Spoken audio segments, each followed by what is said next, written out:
Samantala, nakatakdang makipagpulong si Defense Secretary Voltaire Guzmin kay U.S. Defense Secretary Ash Carter. Pangunahing tatalakayin ng dalawang kalihim ang usapin ng tensyon sa West Philippine Sea. Nagbabalik ang aming kasama si Waywaya Macalma. Usapin sa agawan sa teritoryo. Ito ang pangunahing tatalakayin ng dalawang opisyal ng Pilipinas at Amerika sa larangan ng depensa. Sa Hawaii, inaasahang magpupulong sina Defense Secretary Voltaire Guzmin at U.S. Defense Secretary Ashton Carter upang pag-usapan ang insidente kamakailan sa West Philippine Sea.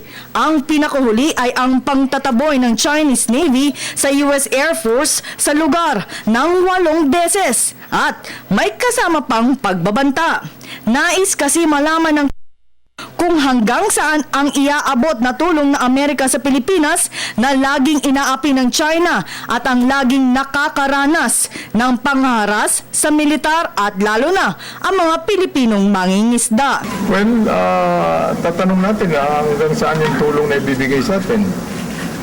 Ano ang magagawa nila at paano tayo matutulungan dahil right now tayo ang naaapi. No? Titignan natin kung anong extent ng assistance na may bibigay nila to more or less keep us safe from harassment.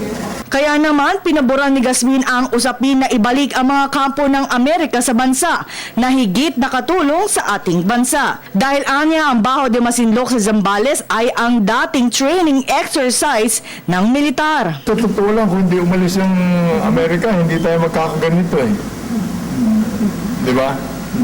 Dahil dati yung ating Bajo de Masinloc, dating impact area ng Philippine Armed Forces at saka US Forces.